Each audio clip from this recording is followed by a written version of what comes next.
everybody knows there's two things that drive us, fear or faith. And they're both made up. Imagine, what is fear versus faith? They're both imagination. Imagination about the future, no one knows what it is. But fear is imagination undirected. And so it's like weeds, it grows you and rips you to pieces. But faith is what every entrepreneur employs. I want to replace all of coal, oil, and gas. So I'm going after $7 trillion. I want to replace all of coal, oil, and gas with concentrated sunshine. I think we can do that. It's going to take us a couple decades, but I want to go do that. And it's probably the biggest business possible. We are focused on a technology that's fundamentally built on natural laws, that's built on all of these genetics that have been developed through evolution over billions of years. We humbly try to learn from them, and we try to put them to work indoors today to grow a better ecosystem, to grow better food. This is what we see the moon. Moon is our future, like a oil well. It's our future propellant for the exploration of the solar system. And it's close, it's here. I think we're heading towards a world in which many people are going to be entrepreneurs. Most people are going to be entrepreneurs. And really, we're going to be playing the game of work for the fun of it and the joy of it and what we can create for other people, not because we need to. And that's a beautiful and exciting thing. Welcome, everybody, to the Tony Robbins podcast. I'm real excited for today because you're going to meet four extraordinary human beings that are world-changing technology experts, founders of companies, CEOs and founders that are putting together companies that aren't just ideas. They're right now moving forward and they're beginning to do things that literally can change the lives of billions of people. And there's no hyperbole or exaggeration in that. Most of you know I'm so passionate about anything that can increase the quality of people's lives, and I'm obsessed with finding answers and solutions. I'm also obsessed in finding entrepreneurs and companies that are about to change the world and being a part of that, trying to help in any way I can with them, investing in them, going on the ride with them, so together we can have this experience of just increasing that quality of life. So we're talking about breakthrough CEO founders here today, four of them, in areas that really impact the quality of life on Earth. Again, sounds like such hype, doesn't it? But it's really true. And, in a world where we every day hear so much about the pandemic or about the economy or about whatever, you got to understand that, people get stuck in what's right in front of them. When things are going terribly, people think things are going to go terrible forever. When things are going great, people think it's going to go great forever. And life is not like that. Life is this process of circular history, but also the overall, like if you see a straight line, it's not in nature. A straight line is drawn by a man or a woman, by a human. In nature, things grow by going up and down a little bit, up and down. But if you're really successful, the overall arc is up. And we as a society have these different waves that affect us. There's economic waves. There is, virus waves. But one of the most powerful waves in humanity today is technology. Technology used right can change everything. What once was scarce becomes abundant. My dear friend Peter Diamandis has a perfect little metaphor he uses. He goes, there aren't enough apples until you got a ladder. And all of a sudden there's an abundance of apples you couldn't reach before. Those simple technologies can literally change our lives, and they have. I remember looking back in 1996, 97, there was, at the time, extreme poverty. There was 1.7 billion people in extreme poverty living on less than $2 a day. Today, it's 227 million. So literally in this short period of time, we've taken almost 1.5 billion people plus out of poverty. It's still too many as far as I'm concerned, but it's because of new tools and technologies that we can do this. So this is a session, strap yourself in to both learn about how to grow companies, but more importantly, learn about tools and technologies, how they come into reality and what's coming now that could change the quality of your life forever. So let me introduce our panel for starters. First person here is my dear friend, Bill Gross. How are you, Bill? Great, thanks. Great to be here. If you don't know Bill, he's a legend. This is a guy that started his first solar company in high school. He founded a company called Idea Labs, which started in 1996. It's the longest running technology incubator in history. 150 companies have been started out of this one incubator, and 45 of those companies have been IPO'd. Bill is the only entrepreneur alive that has started 7 companies from scratch and exited them over $1 billion in revenue. There's nobody quite like him. It's a privilege to have you here, Bill. And we're going to talk to Bill about is some of the new companies he has that are going to change the environment. Again, there are people promising things in the future. This is happening right now as we speak. If you're worried about global warming and you're worried about cutting back all of the resources of humanity as opposed to finding a better way to transform it, Bill has got answers that are going to blow you away and you're going to enjoy immensely. Next is a person close to my heart because most of you know I care very deeply about hunger in this world. And we have a real problem. Some of you know that I've started an X Prize. I put the first million up. It's a $15 million X Prize to feed the next billion people that are coming into humanity. We're growing very rapidly in our population still, and we're destroying the planet the way we raise food. And so this person, Jason Green, is the CEO and co-founder of a place called Upward Farms. A Brooklynite. How you doing there, brother? Good to see you. I'm great, Tony. How are you? Welcome to have you here. You're the last name like Green, you had to be a farmer, right? It's built into unconscious. Yeah, that one my dad gave me. But what's really interesting, we'll come back to as we go into your story a little bit. He started out as a neuroscience researcher at Albert Einstein Medical School, and he helped patients. He built VR, virtual reality tools to help people lost the ability to walk again. And now he's building these vertical aquaponic sustainable farms for leafy greens and fish. It's most of you probably are aware that the cost of food worldwide, about half of it roughly, and am I correct on this, Jason? Is it 40%, 50%? That's just transportation, getting the food to you. And he's showing us how we can grow that food where we live, in these big urban centers, in these cities. It's great to have you here, Jason. And then thirdly, we have here Mikhail Kokorich. And Mikhail here's a guy that started his first company at 19 years old. He's from Russia. He has this vision. He built the first, private space company, in Russia, sold that company at a very young age, decided he wanted to come to America, and he wants to power humanity into the solar system. He wants to make sure that when the inevitable happens and the sun takes us out, that humanity can continue to succeed. And the first steps is to maximize what we're doing right now in this space race that's happening between some of the big boys out there, like Virgin and Blue Origin and so forth. And he's got some tools that are just incredible, like the ability to propel these spaceship and satellites with water. And it's 3 times cheaper, it's safer, it's more efficient. And as we're going to discover, there's water on the moon, there's water on Mars, there's water on asteroids. I mean, this is a way to provide the fuel to literally propel us throughout the solar system and beyond. Brilliant, man. Great to have you, Mikhail. Thank you for being here. Thank you. So, and then finally, my dear friend and my partner, and that's Dakin Sloss. Dakin is the founder, and he's the general partner of Prime Movers Lab. They invest in breakthrough scientific startups, and they're really obsessed with finding what they call prime movers, which is people that are inventors of technology that can transform billions of people's lives. And they invest in the seed stage, in those early stages, in reinventing energy and transportation and infrastructure and human augmentation and computing. And they pick a small number of companies they focus on so they can over-deliver and give maximum impact. And so you all know I'm partners with him. So I got in partnership with him because I was so blown away by the impact that he's had on the companies he's there. A lot of VC type firms, they give you some money and they set you up and push you a little bit, but how much care do they really give? How much can they make a difference in the company? And Dakin, you and your wife Gabby have really, this all started with you and I, because you were a platinum partner in a Lion, and we started getting in deep conversations about what you're doing. I was completely blown away. So I want to thank you for being here, and I want to start with you. How are you doing, brother? I'm doing great. It's such an honor to be on with you and with these 3 amazing human beings. We're in a business where it's really about the CEOs and the incredible leaders that are making a huge difference in the world. And I'm honored every day to get to work with Mikhail and Bill and Jason, and hopefully have a small part to play in the much bigger challenges we face as a civilization. Well, let's get right to it. There's a common thread. The reason we brought all 4 of you together on here, and especially the 3 that are running these individual companies, is that you're all CEO founders that have a unique level of technological expertise that you bring to the table. You're not just the CEO, and you have visions that are extraordinary. It's not just how do I build a business and sell a bunch of widgets, it's how do I change the world.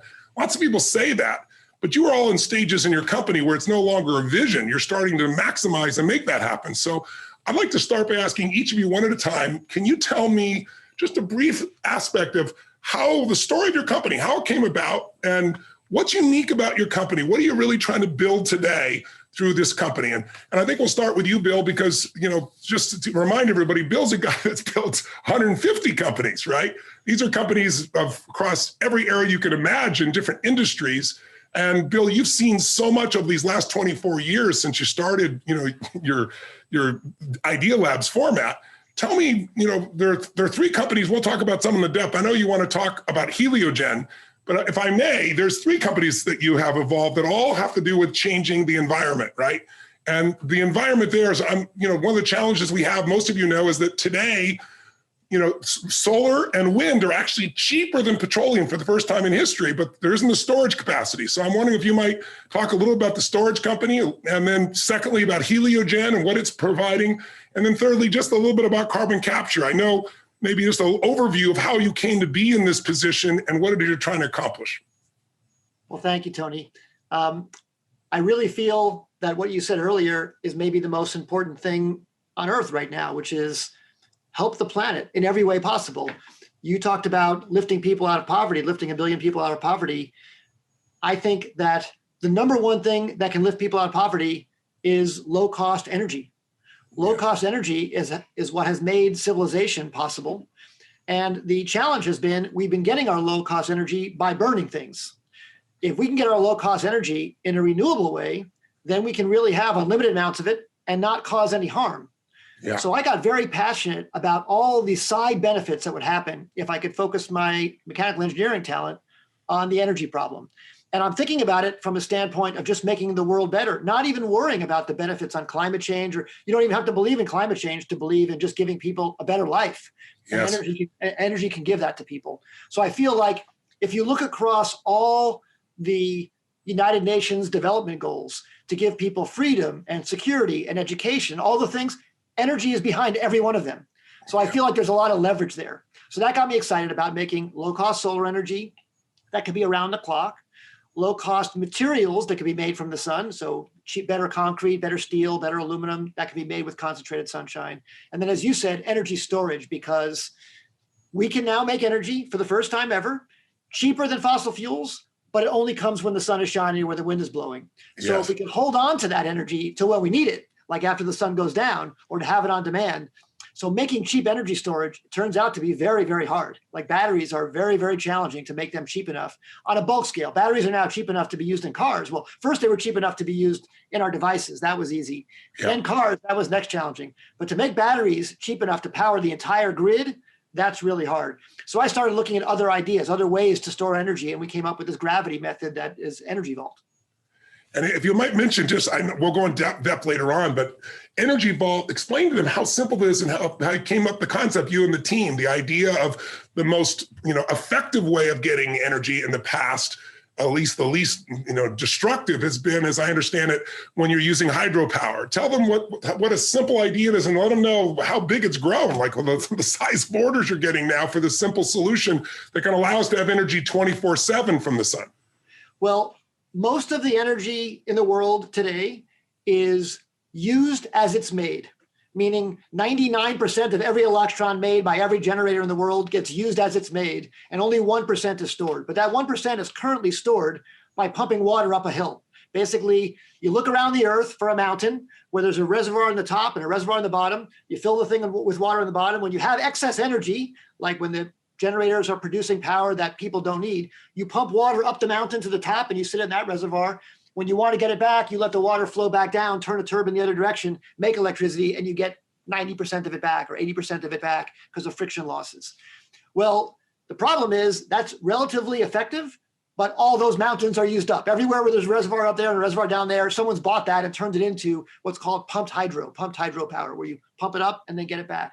Basically a dam, that you're using a dam like they do in Vegas, right? That's basically what we're talking about. Exactly. So the only way to get a new location for pumped hydro is to build a dam in a valley, but then you destroy that area because now you've stopped the river from flowing to get your mountain, your mountain of water.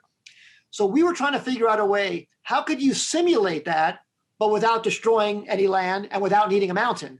So we were trying to look for ways. Well, what about if we built our own mountain? Like, what about if we made a big mound of dirt? Or what about if we made a big column of cement and filled it with water and pumped the water up inside the column and had it come down to a pool? And what about if we made we tried all these ideas, but they were all too expensive. And that's the reason why no one's done it. They were too expensive. But then the idea occurred to us of making blocks and stacking them. So effectively, we build a mountain every day by stacking up the blocks and unstacking them. We'd have a crane lift them up automatically. Since it's going to be running continuously, you can't have a crane operator there. So you have to write software to make it all work autonomously. We had to use cameras to locate the blocks, clever stacking sequence. But effectively, by stacking a bunch of 35-ton blocks. They're big blocks, 35-ton blocks. They're 1 meter by 2 meters by 4 meters tall.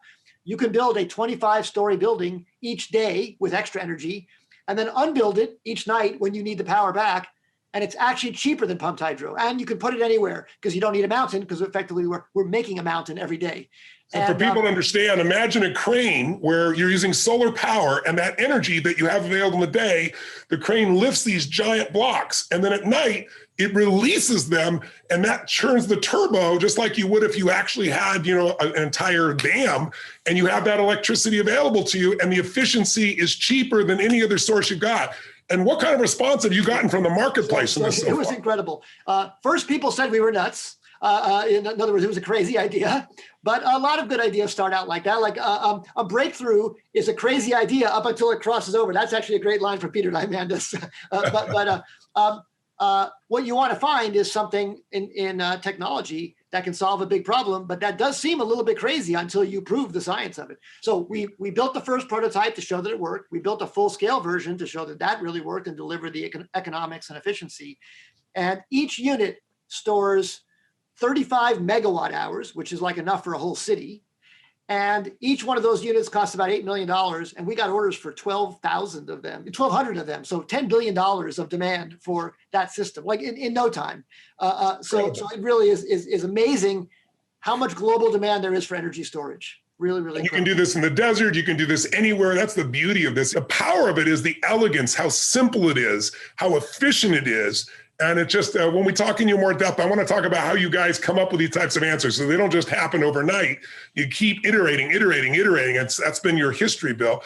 You said there's no straight line. That's exactly true. We had a very zigzag path to get to this. We tried a lot of things that didn't work, but we learned from each one of them and course corrected a little bit like, I think a good analogy to what you were describing is, I think to be a good entrepreneur, you have to be like a heat-seeking missile that is continuously adjusting as you see, there's some target out there which is elusive, and you're going to learn new things to course correct along the way.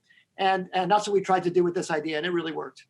Well, Bill, you've already got 7 companies. You're a very humble man. You're one of the most humble guys I know. I have such a love for you because you're so driven to serve. It's not about you. And I think that's why you build such great teams. Everybody wants to work with you. But this looks like it'll be your 8th company that'll do it. They got $10 billion in orders already. And tell us about, we'll talk a little more depth when we go there. I'm tempted to just keep going deep with you because there's so many pieces here. But tell us a little bit about your solar company that takes the energy of the sun and produces enough heat to drive industrial energy, and why that's so important and how that affects our future. Well, right now, a lot of our use of energy is for electricity, but a way bigger use of our energy is for heat, for making all of our built world. Like 20% of our global emissions, 20% of our global energy is just to make cement and steel and aluminum, and all of the, basically energy is embedded in everything around us because that was what was used to make it. And that can't be replaced easily with electricity because that requires high temperature, high furnace industrial processes. So traditionally that would be coal. What else would be the uses normally? It would be coal and gas. And like even for cement, they burn old tires, they burn trash, they burn the worst, dirtiest stuff to make cement. So basically cement comes out all pure and clean. We have a very pretty building, but the stuff that went into making the cement was awful and releasing terrible emissions. So we wanted to come up with a way to allow us to make those materials using the sun as well. So using a system of thousands of mirrors, imagine a field with thousands of mirrors, almost arranged, almost like petals of flowers spread out over the land. So like farming, the mirrors are spread out, but they're all computer controlled. So they reflect the sunlight to a single spot. At that single spot, we can achieve very, very high temperatures. Actually, we've achieved a third the temperature of the surface of the sun, 1,500 degrees centigrade, right from all those beams reflecting to one spot. Now with that, you can make cement, but you can make it without burning anything. You can make it completely green from the sun. So we want to try and take this same technology at Heliogen and apply it to many industrial processes to make all these building materials in a much greener way. It's beautiful. And Bill Gates is, I know, been an investor in that. And then the last one I want to ask you about, and again, we'll go deeper later, but with you, there's three. Carbon capture. Mark Benioff, my dear friend, and I were the first two people to invest with you on that one. It was just a concept. Tell people what you're doing. So many people are worried that we've been hearing these factors like in 12 years, we're beyond the point of no return, and a lot of fear out there. A lot of people trying to figure out what to do, then hear contrary information. But you've got practical solutions. One of the things I love about you is it's like you said, you don't have to be green or you don't have to worry about the environment. We're going to make this so it's economically feasible. Tell us a little bit about carbon capture and what you're moving on in that area. Well, there's two ways to avoid the CO2 in the atmosphere. The first is not to put it there in the first place, but the second is to maybe take it out. And there are some processes that will be very, very hard to avoid putting in the atmosphere, like aviation. It's very, very hard to make a solar powered airplane to go a long distance. You can make a very small plane that can travel a short distance, but to have intercontinental travel, you're going to need to burn fuel. So what if we can take the CO2 from that fuel back out of the atmosphere after it was already placed in there from an airplane? Well, how do you do that? Well, it takes energy to do that. If it takes energy to do that and you burn fossil fuels to make that energy, it defeats the purpose. Yeah. But if it takes energy to do that and you can use solar energy to do that, then you could actually do it in a clean way. And if you can take that CO2 out for less than the value that it has being taken out, you can actually do it profitably. So my goal is to come up with a solar powered way at this company, Carbon Captured, to use heat from the sun to take the CO2 back out of the atmosphere and then turn that back into something useful such that people will pay more for that than it cost me to take out. Thus, it can be a scalable business. And It's very challenging, but the physics completely says it's possible. So it's an engineering challenge. It's not a breaking any laws of physics challenge. Yes. And I love it when there's an engineering challenge because that means that just smart brains can get together and solve it. And a little bit like you said, the beautiful thing about technology today is you can use your brain power and make something that has global impact because the whole world is now your customer. I think of the businesses I started 25 years ago. They were little businesses that you make a product, you have to sell it, you got to put it in a retail store, you got to find customers, there's no internet, you can't reach people. Now you have a global marketplace for what you're making. So if you make something that impacts people's lives, it can touch the whole planet. And that's why brain power has it's a little bit like the Archimedes, give me a lever long enough I can move the earth. Now you can use your brain power to really move the earth in a positive direction. And that's what's so exciting about entrepreneurship right now. Last question, then we're going to come back to you, but I want to get to the next entrepreneurs. What does the future of energy look like then in your mind, and how far out is it? Well, I think this decade, we can make energy round the clock cheaper than fossil fuels. Yes. And up to now, solar energy, renewable energy was more expensive than fossil fuels, or it was only less expensive for a few hours of the day. Yeah. My goal is to make it cheaper than fossil fuels all day long. If you can do that, then why would you burn fossil fuels? It's just cheaper. So yeah. I think the way to make people shift is not to beg them or cajole them or tell them it's better for them. Just make it economical. If you make it economical, everybody will want to do it. I really do think that money drives this. So I think that's the way I have to go.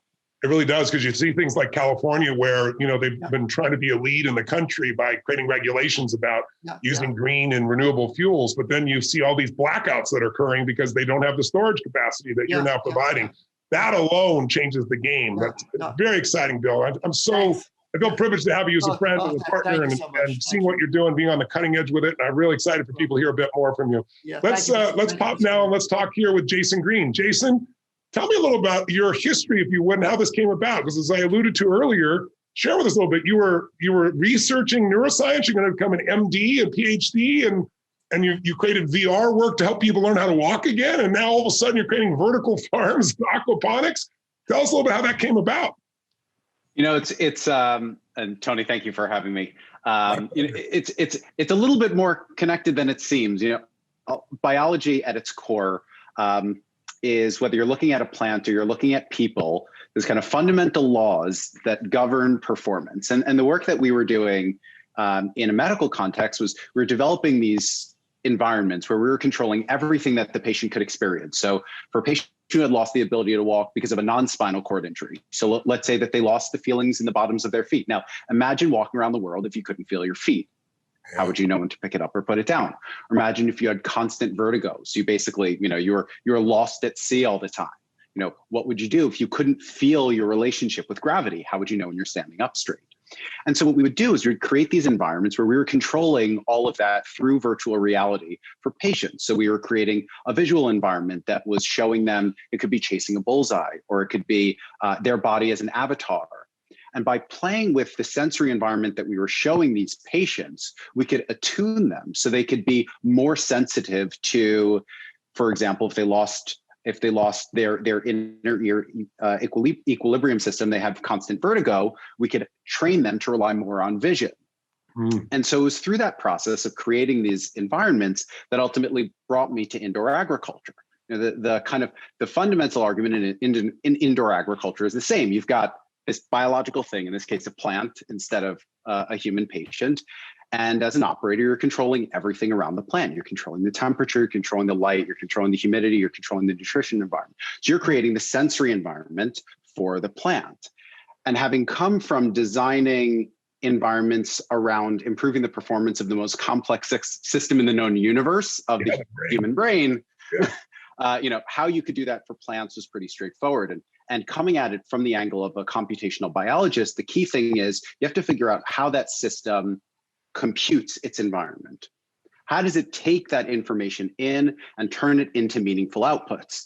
And so the labs that I worked in a neuroscience context had spent years figuring out those models for human brain performance.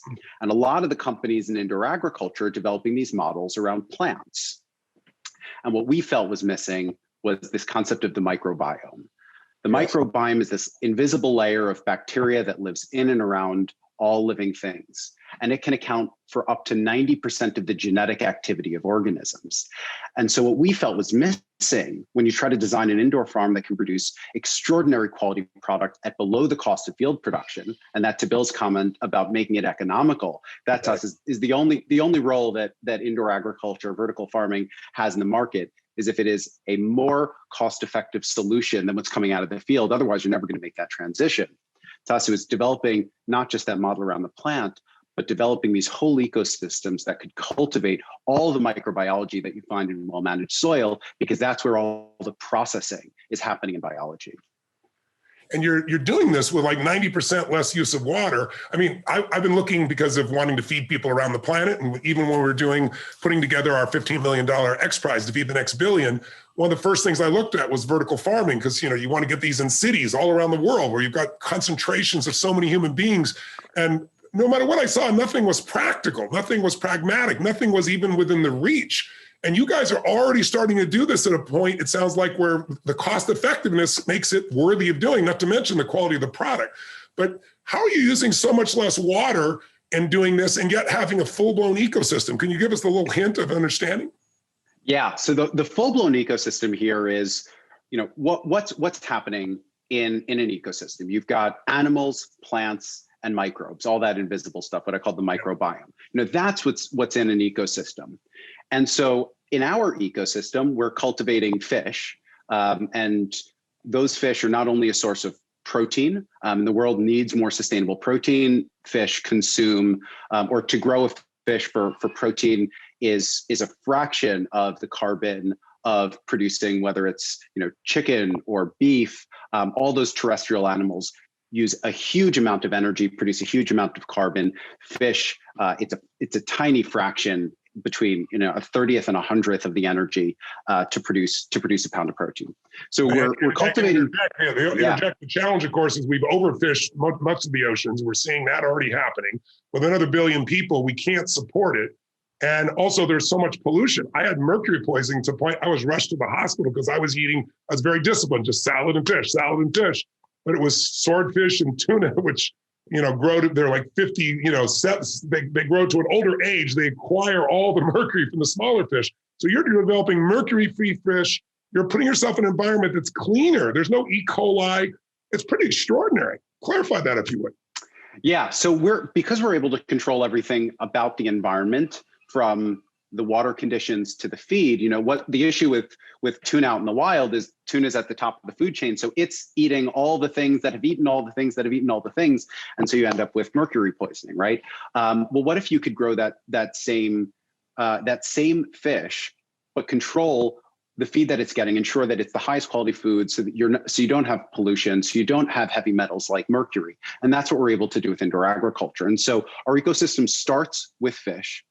We then break down all the waste from the fish it's kind of a process like brewing beer. So we're using microbes to transform their waste into an organic fertilizer. We're then growing plants in a vertical farm. We're providing all of that fertilizer directly into the plant roots. And so to your comment about reducing water use by 95%, the big issue there is we're controlling for the runoff and the evaporation.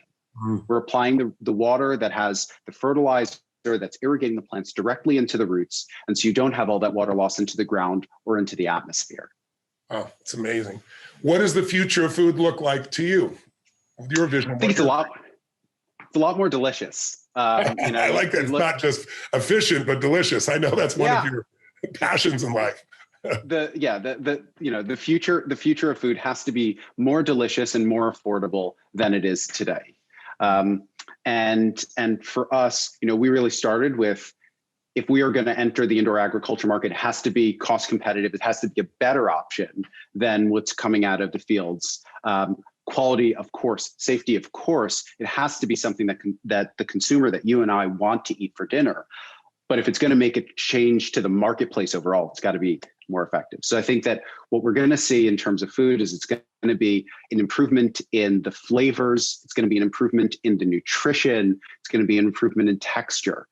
All those things that you really care about in your food, and all of that will be more efficient, and you won't have to think about it. It will be by the nature of it being a more delicious and a more affordable product that the markets will transform themselves. And it can be done locally, and it can also make a huge difference in the pollution of the planet, or lack thereof in this case. It's beautiful. I want to go deeper with you, but I want to make sure we bring Mikhail into the conversation here. Mikhail, tell us a little bit about how this came about. You've been fascinated by space from a very early age. I know you built several companies successfully over in Russia, and then you had a dream to come here. Tell us a little bit about it, and tell us about some of the breakthroughs, what this propulsion system is driven by water, if you will. Yes, thank you. I grew up in a small Siberian village, but the space always was my dream and fascination. And when I already was a small kid, I already was thinking that finally I would like to work in this area. And I remember back in 1993, when I was 16 years old, actually in an interview to the local newspaper, that I told that I want to build space propulsion and finally be engaged in space exploration. But yes, I built several companies in different industries. Even I was studied as a plasma physicist. I built companies in manufacturing, retail. But finally, I hit my middle-age crisis in 35, and I decided that I need to do something interesting, and I started building the space companies. And when we started Momentus, the idea behind this was pretty simple and obvious, because the space is a new territory, and the mastering of new territories is impossible to imagine without transport. The invention of and proliferation of new means of moving, like people and goods, like railways, aviation, containers, this has created the modern economy that we know.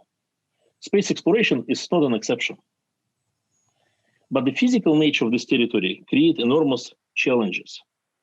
Because here on Earth, we are on the bottom of this huge gravity well. To deliver cargo into orbit and defeat the gravity, you need to accelerate things to the huge velocity, 8 kilometers per second. It's 20 times faster than a bullet. So, and as a result— 20 times faster than a bullet. Holy cow. That's a great metaphor to help people understand. Please continue. And finally, less than 5% of the initial rocket starting mass reach the orbit.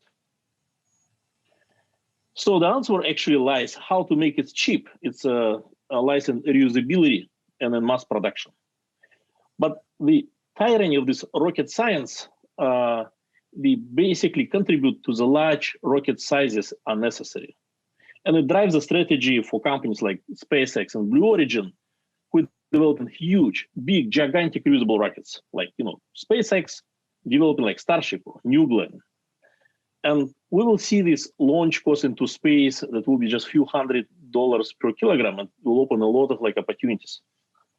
But then the problem is like the rocket's only efficient to launch masses into low orbit. But if you need to distribute cargo to different orbits or deliver to the top of the gravity well, like a geosynchronous orbit or to the moon or different elliptical orbits, you need to add additional like a 3-6 kilometers per second. So another 20 speeds of bullet. And if you use conventional rockets for this, like the proportion of the mass reduced from 5% to 1%. So to deliver 1 ton of like a cargo, you need to start with 100 tons. In many cases, if delivered mass is much less than capability of future low-cost rockets, you need to use more expensive small and medium-sized rockets. And it all requires multimodal transportation, connecting flights, which actually never was used in space, when you have huge, cheap rockets delivering cargo to low orbit. And then last mile space vehicles, space taxis, distributing cargo between orbits to the higher orbits. And this is why we created Momentus in 2017, because we developed the space tags and hub and spoke multimodal transportation to space. And we are having our first full commercial mission actually early next year in January with the Falcon 9 rideshare.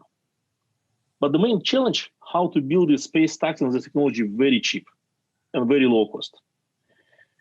And the answer is how to build actually the nature of the propellant that they're using actually contribute to the cost a lot.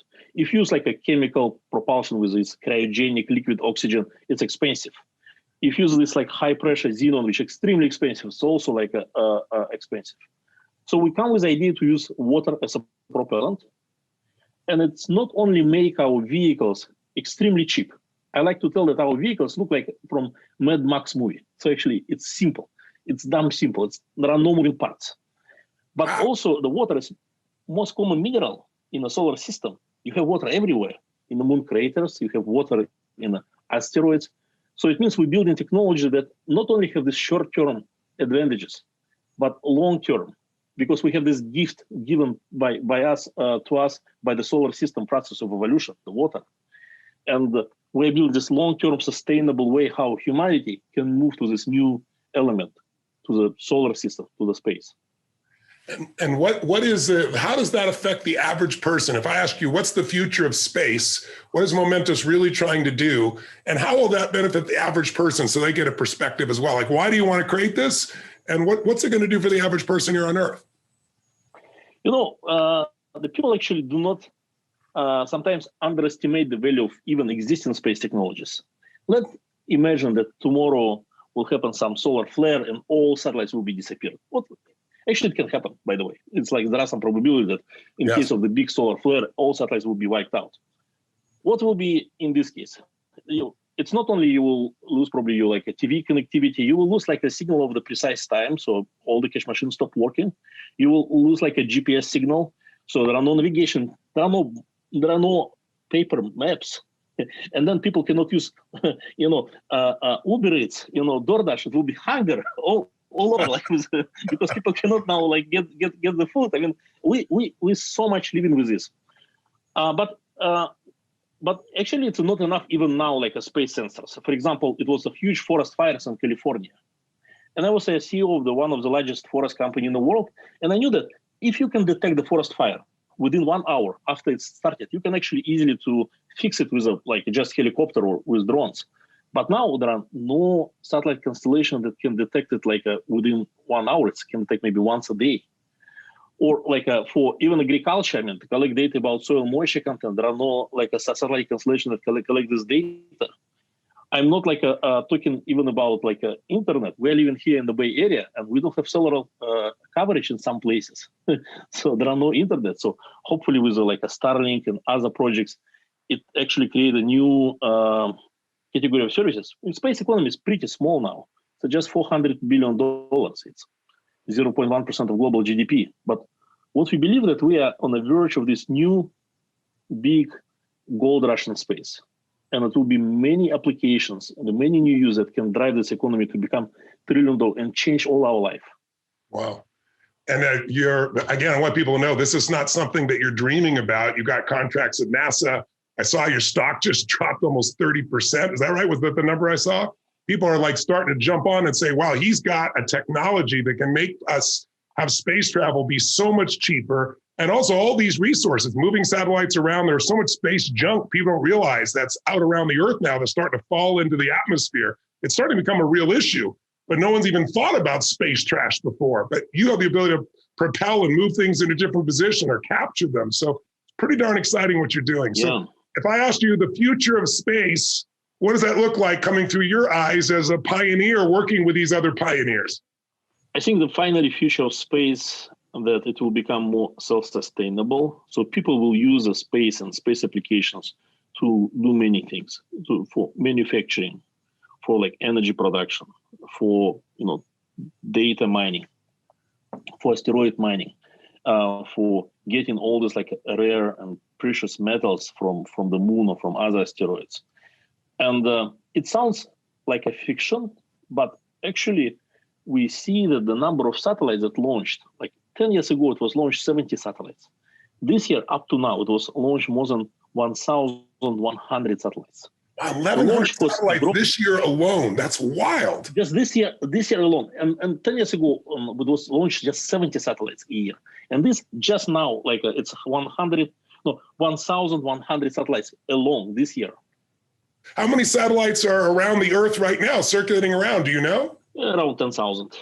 10,000 satellites. Wow. Yeah, 10,000 satellites. Yeah, and launch cost dropped significantly. Basically to order of magnitude. It used to be $100,000. Now it's like just few $1,000s. It will be few $100s, and it will open so many new ways how to use the space. Yeah, manufacturing, like you said, mining, all these things. I mean, Elon Musk shares your vision, but you're filling a void for these gentlemen who are these great visionaries that are building these huge rockets. You're filling the void of how to connect and move these things into different locations. Very exciting. Congratulations. Yep. Let's go to Dakin, if I may. Dakin Sloss, brother, how are you? I'm doing great. Thanks for having me on, Tony. Great to have you, man. Tell us a little bit about, you have a unique history. You started out moving in one direction of life. You've made this U-turn or your V-turn, so to speak. And now you're seeming to collect some of the smartest people in the business. I know your fund is, performing at a level. I got a call from Paul Tudor Jones or an email from him the other day, and he was saying, copied the email with someone else telling him about he has money in your fund, but saying we should do some more with this fund. And he called me and said, tell me more about this guy. Is this really real? And in the letter, it talked about you might have some of the highest returns since 2018 for VC funds, or at least in the top grouping. Tell us a little bit about your journey and tell us what you're really driven by. And what are some of these companies, that you've been pulled to that are really changing the planet or have a chance to change the quality of life on Earth? Well, thank you for having me on, Tony. To start, my journey is I was a physicist and mathematician studying at Stanford, and I thought I was going to go work on academic pursuits. And I really realized I wanted to have an impact on the world here, today, and now.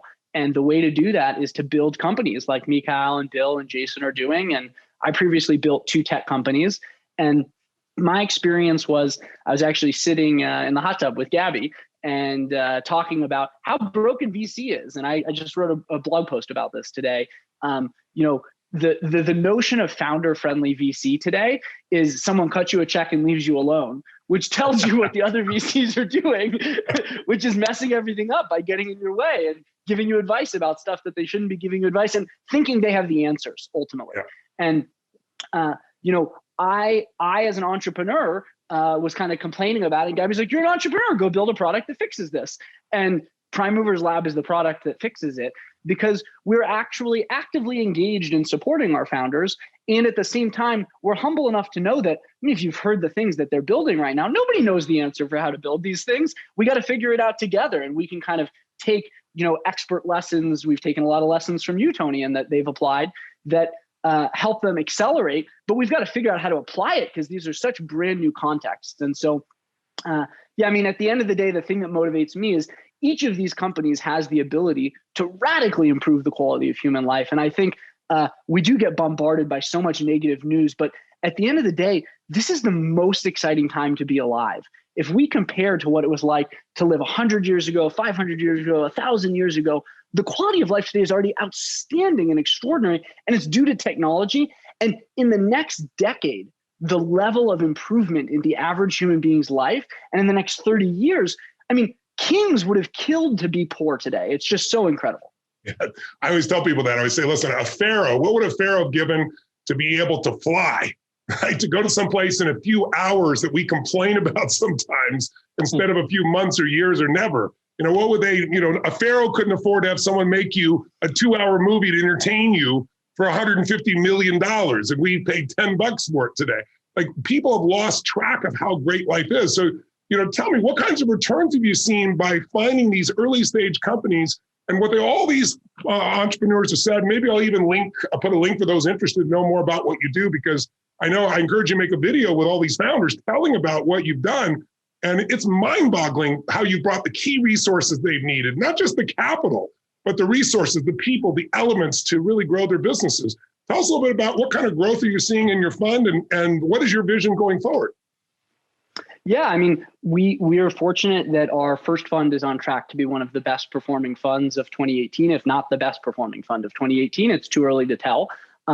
And I think at the end of the day, though, that doesn't have to do with us. That has to do with the quality of the CEOs, the quality of the visions that they're pursuing. I mean, I love, I'll butcher this quote, it's one of yours, but you get the level of insight based on the level of impact that you're going out to have. And, obviously we're excited to make money, but most of the money we make goes to the same types of causes that you're contributing to and supporting.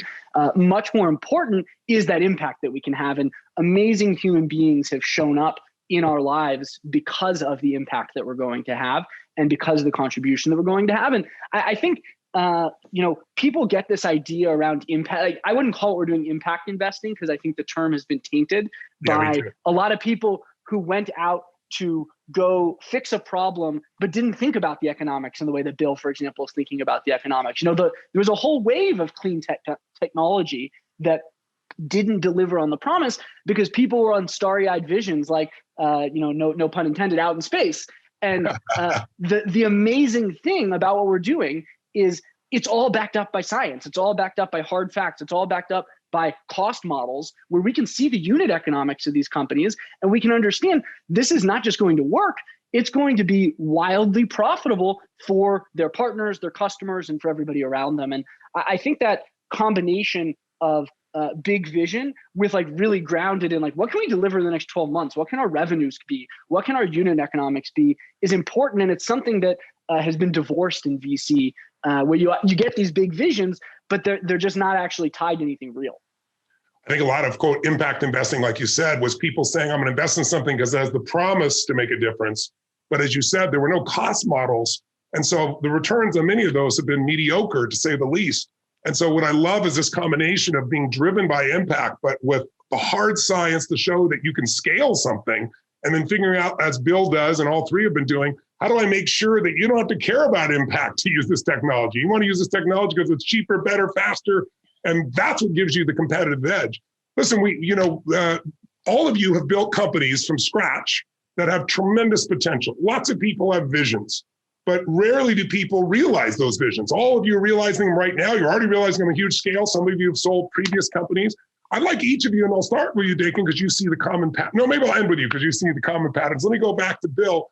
What do you think are the most important keys for entrepreneurs out there? We have people out there just starting businesses. We have entrepreneurs that are, running billion-dollar companies that started from scratch.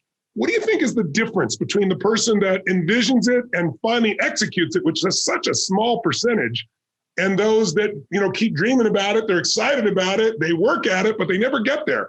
What's the difference between envisioning and realization of that vision? Let's start with you, Bill. Boy.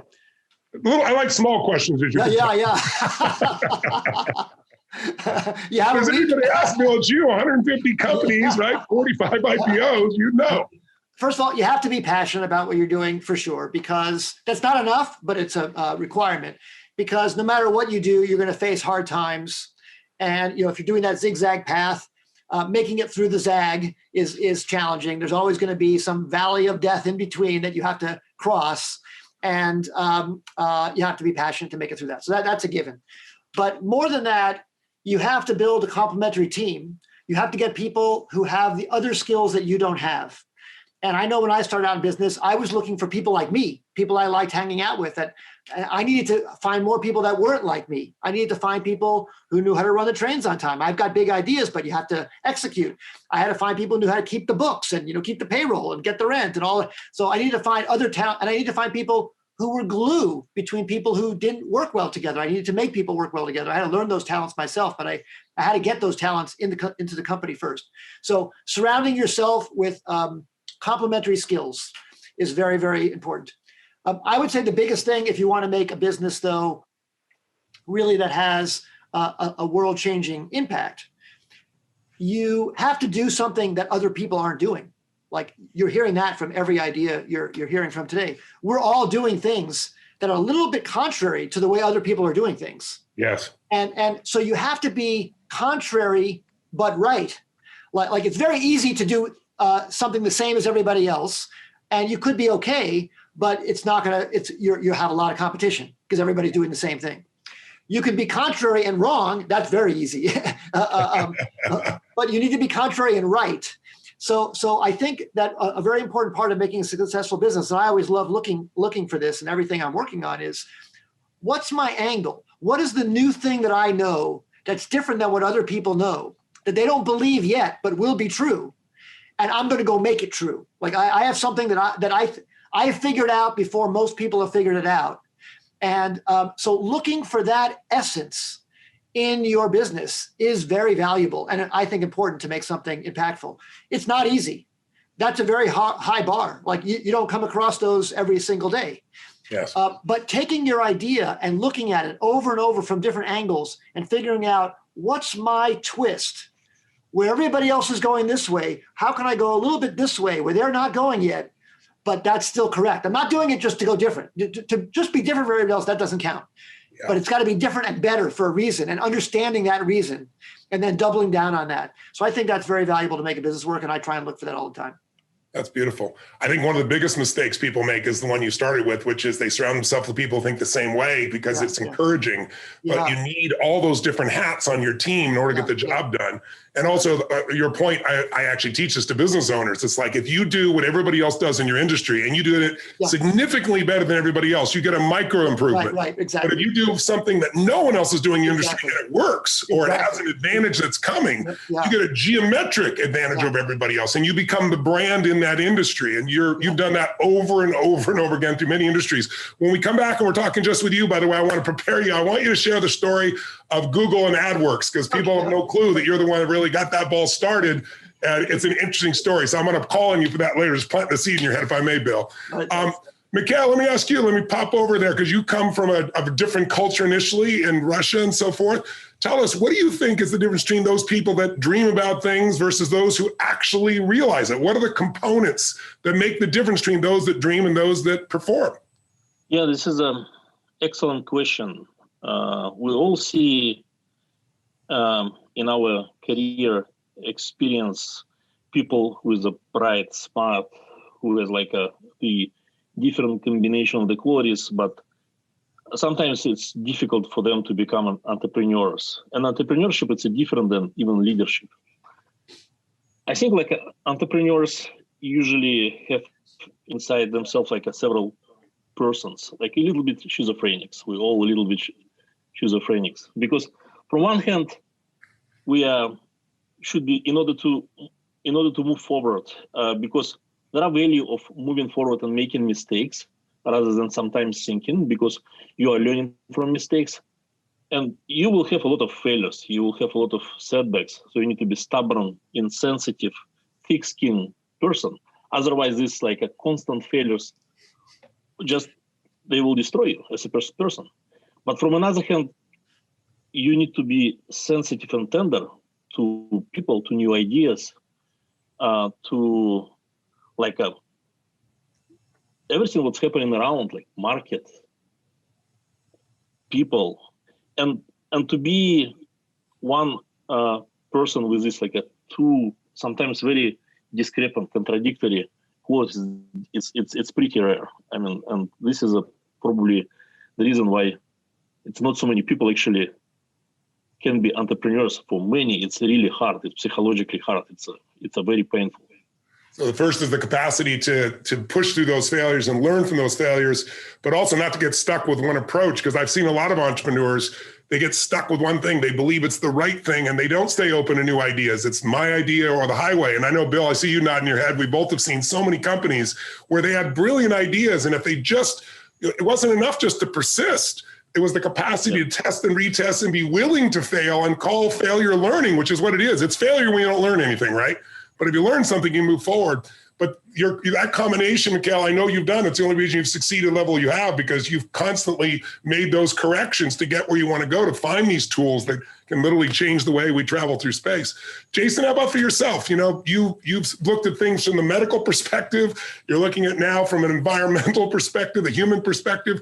What do you think makes that difference? Because you've seen so many businesses also with great ideas, great entrepreneurs, lots of persistence, a lot of passion, and then they just never deliver. What's the difference between the one that delivers no matter what, finds the way, and those that don't? I think there's a couple things in what Bill and Mikhail have shared, and I want to use Dakin as an example again and continue to pick on him. I do think that a compelling vision is where it all starts. And if you look at across the portfolio for Dakin, for example, this is a very clear picture of what the world can, should, and will look like. And I think for every entrepreneur, every great entrepreneur holds this vision of what the world can, should, and will look like. And then there's this, I think in great entrepreneurs, willingness to say, but why? Why should it be this way? Why isn't it this way?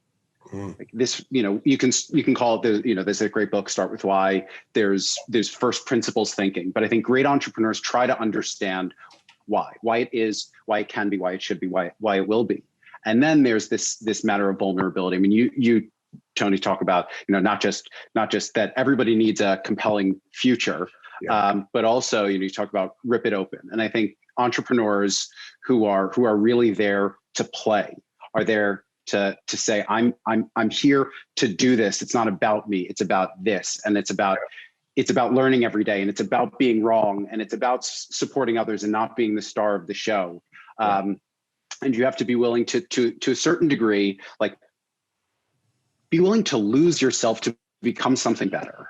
And not to lose yourself to become less, to become something worse, but willingness to say, like, I think I'm great, and I think I'm so incomplete. Yes. I know I'm not the entrepreneur I need to be, but if I can do better today, if I can do better tomorrow, and that comes from building a great team, and it comes from looking at failure as learning, and that sort of vulnerability, I think, is core to being successful as an entrepreneur, and probably being happy as a person, is your willingness to be vulnerable. It makes life meaningful, and makes people connect with you. When you pretend to have all the answers and no one does, you separate yourself from everybody, and suffering is separation, right? That's really what happens. But I think your point is so critical. Early in my life, I began to think about, why was I able to touch so many people's lives? And it's like, I'm no genius. I just really care. I have so much drive and hunger. And one day I realized, to myself at least, I believe life supports whatever supports more of life. Meaning, if a bumblebee that's not supposed to be able to fly is going after what it wants in those flowers, it's got a higher purpose. It's pursuing its desire, but that pollen sticks to its legs. And now, sure enough, we pollinate, we have more flowers.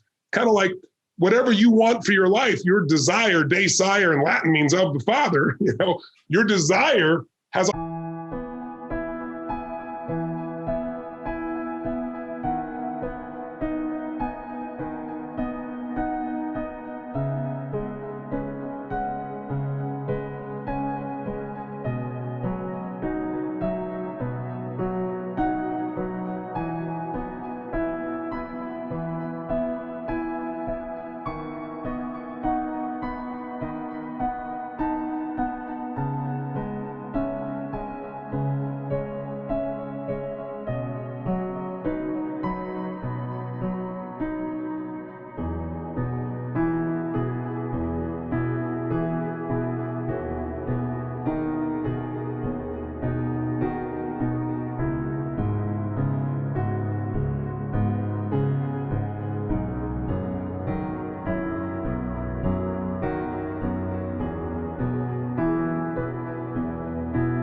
higher purpose. And if your desire is just supporting you, you're going to get a certain level of insight because you're part of life, and life supports life.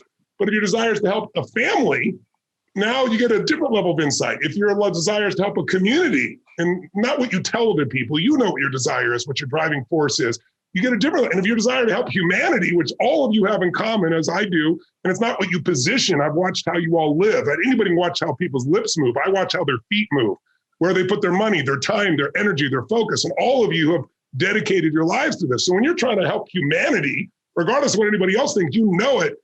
There are insights you get that you just won't get for any other reason because you are supporting more of life. I really believe that's true. And Jason, what you're doing right now with food is so critical. It's one of my deepest passions, as you know. Bacon, yeah, you're working with all these entrepreneurs, not just these three. We're working with COVAX. It's, created the only vaccine that is not using live virus or manipulating mRNA, doesn't have to be shipped at minus 80 degrees. So you're constantly finding these tools and these people. So you have to make these bets.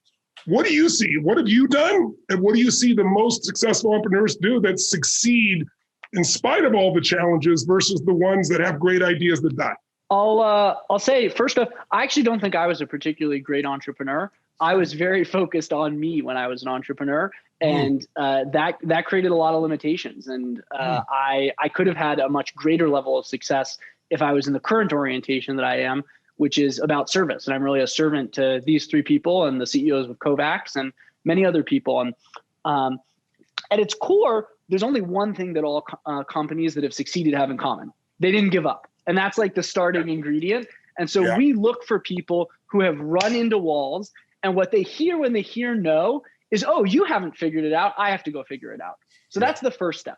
The second step is what they've kind of pointed to, which is a really rare combination, having that kind of, I am going to make this happen no matter what, but being kind of flexible on what the this is, because you learn things from customers, you learn things from investors, you learn things from partners that mean you need to tweak the vision. The core is the same.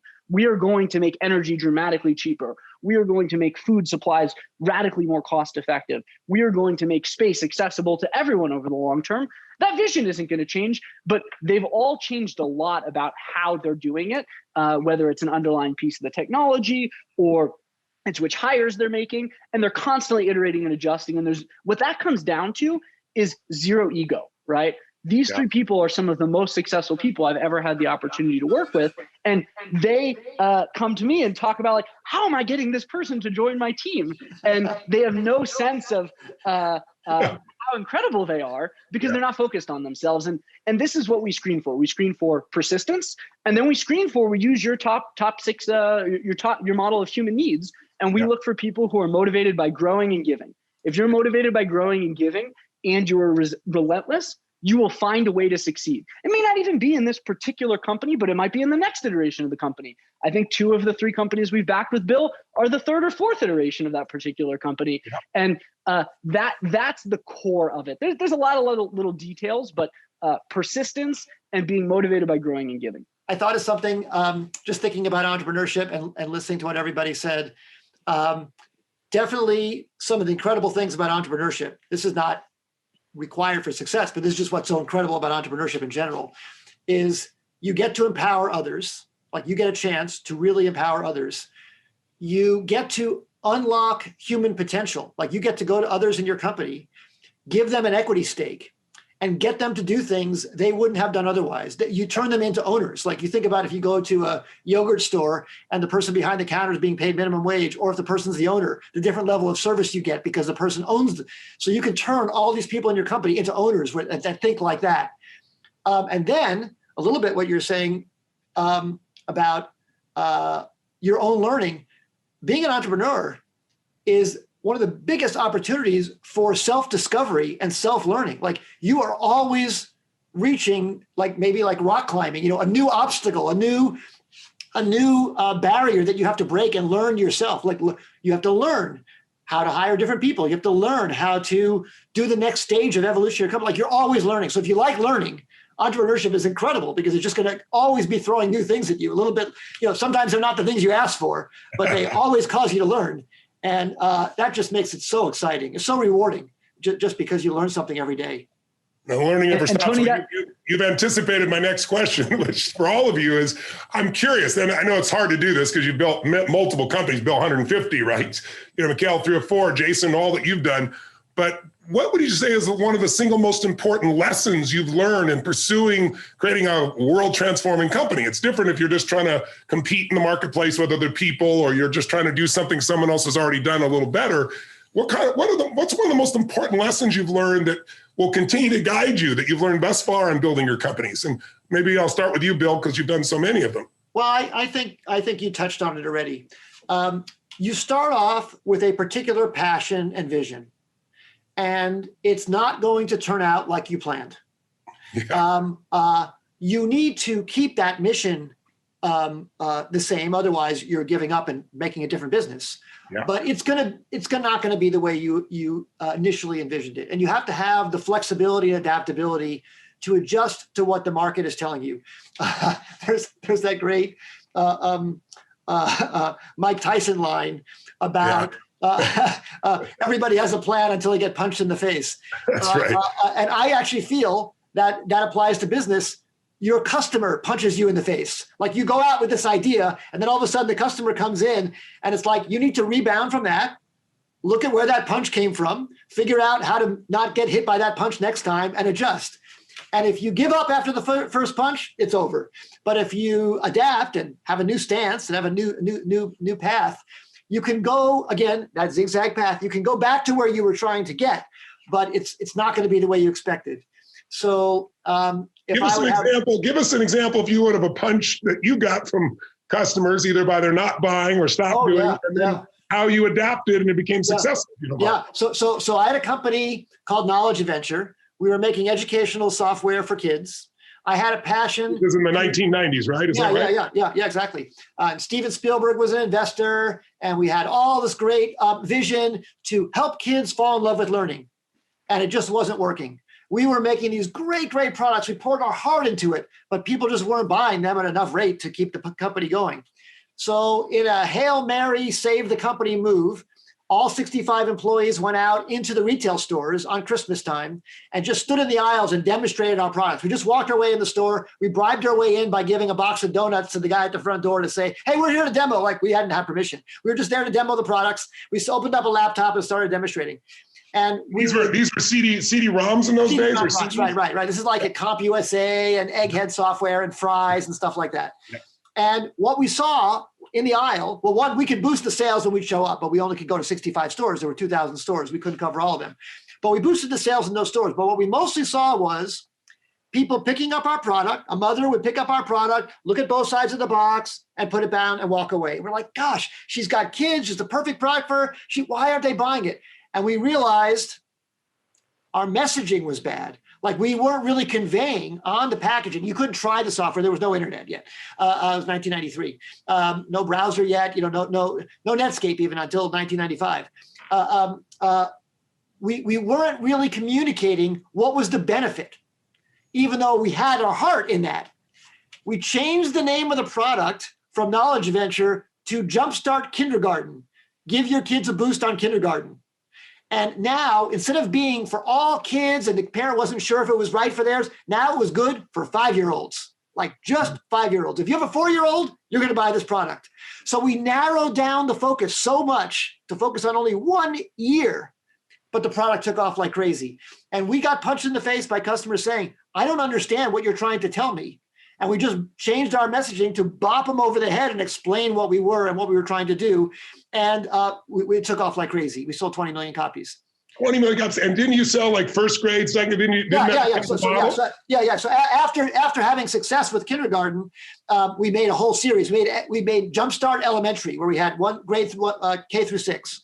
And it was fantastic, but it was basically customers telling us, you're not explaining to me what you're doing. How can you fix that? And we racked our brains to figure out. Now that you hear the story, you go, well, it's obvious. Why didn't you do that? But it was not obvious to us until we actually watched customers at the moment of not buying to figure it out. And that's the kind of reconnaissance that entrepreneurs got to do instead of staying back and in their head. I mean, so often entrepreneurs make the product they want versus the product the customer really wants and needs, right? Now, if the customers had said, oh, make this a violent war game, then we would have said, no, that's not our mission. We can't do that. So we kept our mission of what we were trying to do, which is make kids fall in love with learning. We just had to explain how we were doing it differently.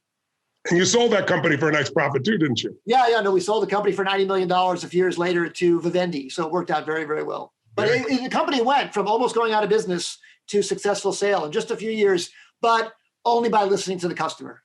Beautiful. Mikhail, can you tell us what's one of the most important lessons you've learned? You've built several companies, sold them. You worked in different countries doing this, in very different cultures doing this. What's one of the most important lessons that you've learned as an entrepreneur that guides you today? Finally, the main reason why companies succeed and why company failed, it's a people, it's your team. Yes. Ultimately, nothing behind the company, technology, market, like the people, it's a main thing that you have. And it's interesting by moving from one country to another. I moved from Russia when I was 35. It's kind of time when you already like set up as a personality. So it's like you are moving to another country and living the second life. It's not like you move as a student or kid. So it's very interesting to see how different, even it's like everybody looks the same. Like you probably, if you close your ears, you see the same people, they look the same, everything's the same, but it's very different. And I think like a main failure that I had in my entrepreneurial career was finally with building open and honest relationships with communications. And in many cases, like especially because Russian culture is kind of very leaning to some kind of politics, a little bit hypocrisy. We are more Oriental. And based on Russian standard, I was very Western. But when I now moved to the US, now I understand actually I'm more Russian. and I think like the main value that actually Dakin gave me, it was not the money. Actually, that he was my mirror. And he always like to tell me that how I look like and how I need to change myself. And I'm still working on me. It's not easy. I mean, for me, it's definitely working on my usual mode of, it's easier. And you always should remind yourself, hey, I mean, like, you need just like talk to the people. What do you think? You don't need to actually have like several different stories. You need to just, and it's difficult to do actually. It's really difficult to do, especially when you are in a company with many executives. Everybody is, have their own like ideas about everything.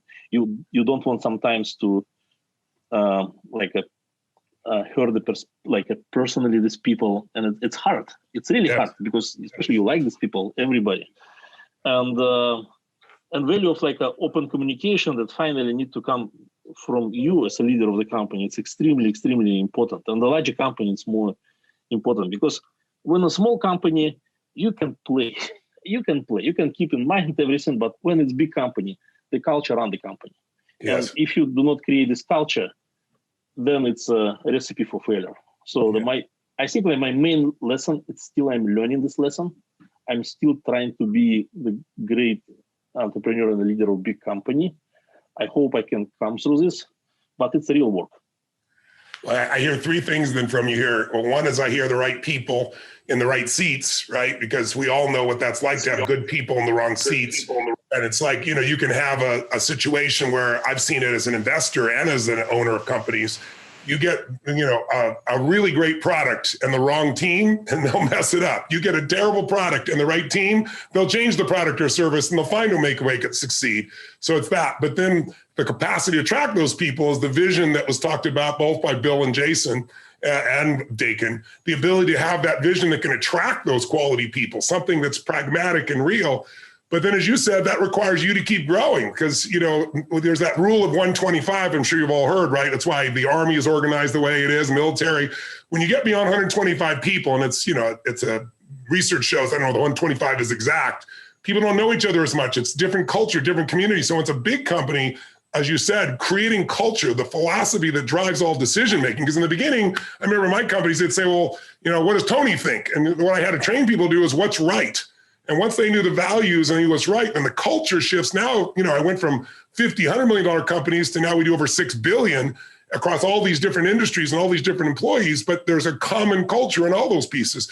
But the most important factor I really want to honor you for, Mikhail, is, and that shows your humility because you've built these huge companies, you're building $1 billion company moving forward now, is that capacity to never think you have all the answers and to make sure you keep growing.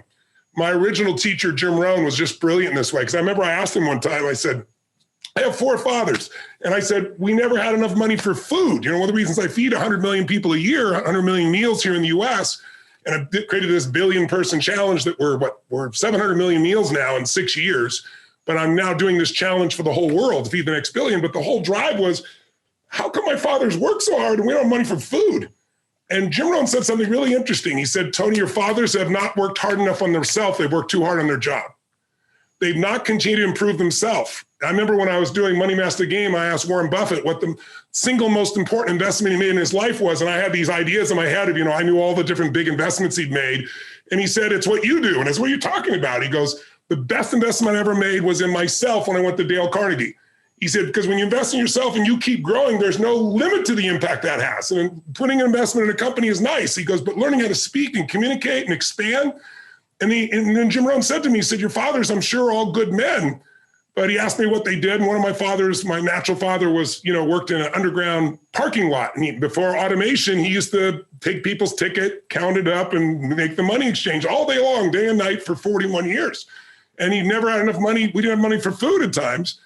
And he said, Tony, it's like we're all equal in the as souls, but we're not equal in the marketplace. And what you have to do is make sure that you have a way to add more value than anybody else, which means you must work harder on yourself and growing anything else, and then you can lead people. And Mikhail, you're living by that, so I really honor you. Thank you for that.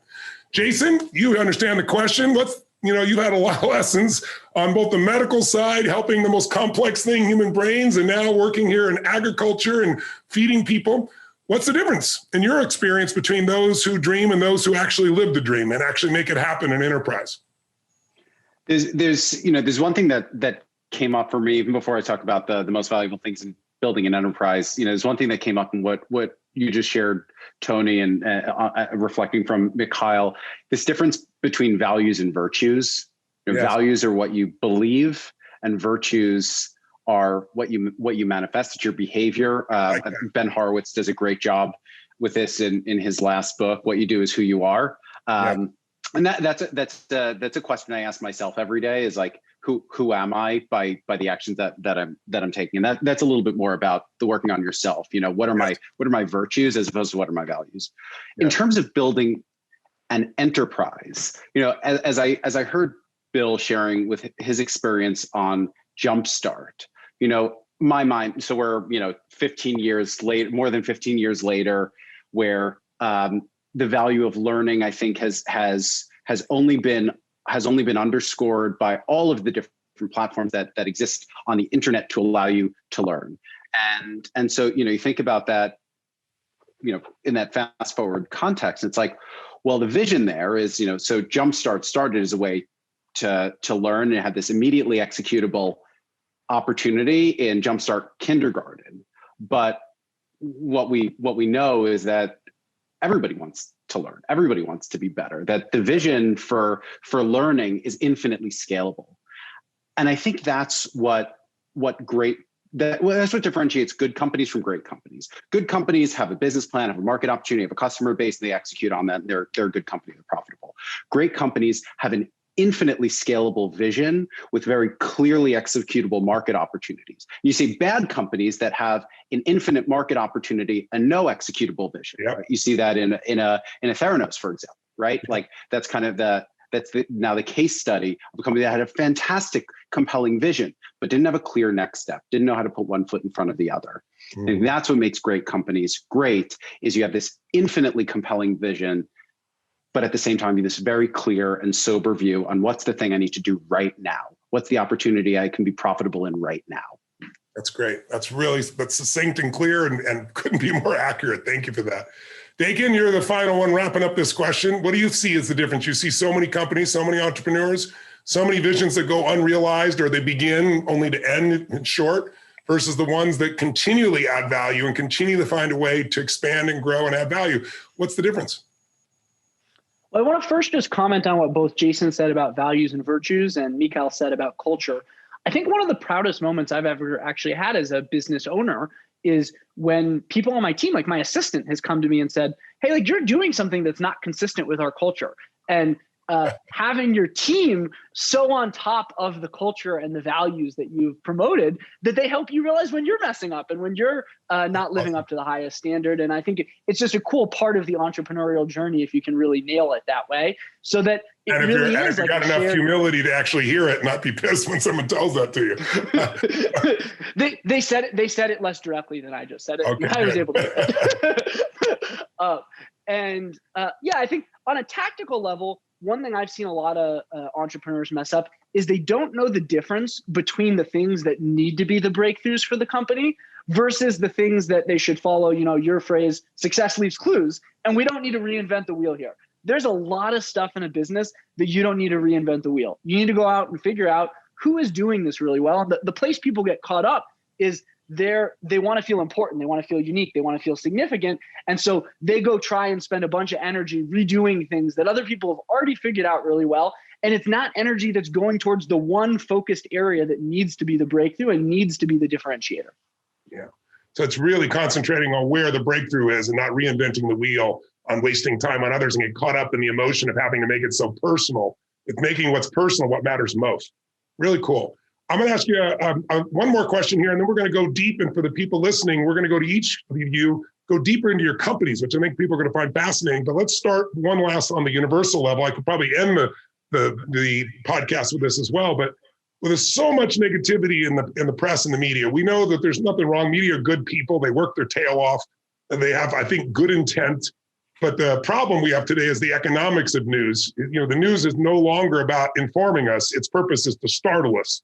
Because, we're not in the information age anymore. The information age died a long time ago. Now there's too much information. We're drowning in information, kind of starving for wisdom. And so what gets our attention, what snaps us, is something that jolts us. And so that's why it's your child may die of drinking water, film 11. It was just we see the insanity and how it builds more insanity. So in a world where there's so much negativity poured on a daily basis, we miss all the extraordinary things that are happening in the world. So I'm just wondering for each of you, what are the things that give you tremendous hope for the future? When things start to get a bit stressful or overwhelming, or looks like the end of the world to some people, you guys don't go there. I don't either. But what is it that gives you a hopeful and a optimistic and a sense of certainty that the future will be even better than today? Tell us your point of view. I'd love to start with you again, Bill. Well, I think there's so many different ways to make the world a better place. If you're a teacher, you can teach thousands of kids in your lifetime and make a big difference there. If you're a preacher, you can change people's lives by telling them to see something that they don't see. If you're a lawyer, you can make laws to try and change things. I'm a technologist, so I love that way of doing things. I can't do the other ones very well. But what makes me optimistic is I think technology really can make the world a better place. And it can be pure, it can use your brain power, it can make people wealthy at the same time. And you can make it so that people pull it from you. You don't have to push it on them. You don't have to tell people to do something they don't want to do. Like, you make a better Tesla car, people just want it. He didn't have to bribe people to buy that. He didn't have to advertise it even. People just wanted it. So I just love the idea that, so the thing that gives me hope against all those things you said and all the noise in the world is, I don't want to quite say build a better mousetrap and people will beat a path to your door. That's not true. You do still have to stand out, and you have to make a whole bunch of other things work. But because the world is so flat now in terms of reach, that people aren't hiding under, comparing it to this, Leonardo da Vinci, he's in Florence. His radius of reach was 50 miles. Yeah. He was designing all these incredible things, but people knew about him for 50 miles away. Or maybe he would be known in Rome, but he would have to take a carriage there for a month, to get to Rome from Florence. We don't have that problem anymore. We have the whole globe as our reach. So you can use your brain power and actually positively impact people with things that they want. Yes. By filling that need. So, and you can bypass the press. Like, the press can't get in your way. If you make something that everybody wants, it doesn't matter what they say. or at least I believe that, or maybe I'm idealistic enough to want to believe that. But I feel that way. Oh, so you've proven it a couple times, more than a couple. So I just feel very optimistic that you can look at society's problems, or a little bit like we've been saying as an entrepreneur. What is wrong with the world and how should it be? Let's invent the world that we want to live in. And let's try and make technology solutions to get there. And that's very exciting to me. So I feel very optimistic about being alive at this time. A little bit like Dakin said, it is one of the best times to be alive. Like you really have what we have, the great standard of living that we have, joking about the Pharaoh getting on the plane. Like what Pharaoh, think about a Pharaoh getting on a plane to go to Beijing today, complaining about the Wi-Fi, right? Complaining about the Wi-Fi. Think about what we have and what we can see with our minds and our brains and the power that we have today and the little things we complain about. And yet there are some big things that we need to fix. And a little bit like you're talking about hunger. Like we have food, and I hate the term that they use almost, food insecurity. That is a bad euphemism for people starving. Like think about it. Like I know what myself, but like if I don't eat at noon, my brain starts going, in shutdown mode. I can't even think straight. Like think about how bad it is that we have people on this planet who are going hungry. Like that's ridiculous. So we've got to solve that. What you're doing is incredible. And all the technology solutions we can come up with to aid and abet that are so powerful. I think we can make a really big difference. So I'm very optimistic. Me too, because I really believe that any problem humanity has created, humanity can solve. Totally. And even problems we haven't created, like, the sun will eventually blow out this earth, right? It's going to explode and destroy it. And you got people like, Elon and Mikhail and people of that nature that are looking out and saying, thinking that long term. I think, whatever is overwhelming is because you're only looking at the moment and you're lost vision. It's like, everybody knows there's two things that drive us, fear or faith. And they're both made up. Imagine, what is fear versus faith? They're both imagination. Imagination about the future. No one knows what it is. But fear is imagination undirected. And so it's like weeds. It grows you and rips you to pieces. But, faith is what every entrepreneur employs. And I think a lot of people have forgotten that. There's this 4-letter word that the whole world is having to come to grips with for some reason. There's an illusion because we've been growing so fast and have so much technology and such great quality of life. It's that 4-letter word called risk. And every entrepreneur knows that you only rewarded to your ability to produce rewards beyond the risk by taking risks, by putting yourself on the line. If you're going to look for absolute certainty and security, you need to go to prison or you need to stay home forever. But the world we're in now, any problem we have, we can solve. And, Peter Diamandis, my dear friend and partner, always says, find a giant problem and you got yourself $1 billion company, because if you can solve it, you can make that happen. And I think that's what we all as entrepreneurs, what drives us. And that's what drives the most successful entrepreneurs. Some just want to make money. There's nothing wrong with making money, don't get me wrong. But money is only a reflection of added value. You don't make $1 billion unless you've helped billions of people, or at least 1 billion people with something significant. And all of you are driven by that. Let's go with you, Mikhail. What gives you hope in when things look a little crazy? What's your hope? What gives you a sense that the future, even the short-term future, will be greater than the past has been? Probably it's a not fair question to me, because it's a very easy question to me, because I've gone in a house with no indoor toilets, like sporadic electricity. I started with a kerosene lamp. I spent my first 16 years in the Soviet Union in a small, a small town with 10,000 population.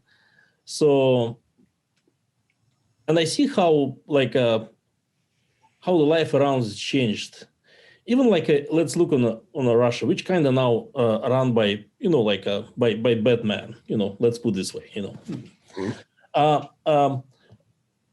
But still, if you look on the people, if you look on the younger people, the technology that we have all the access, like the internet and the knowledge and the books.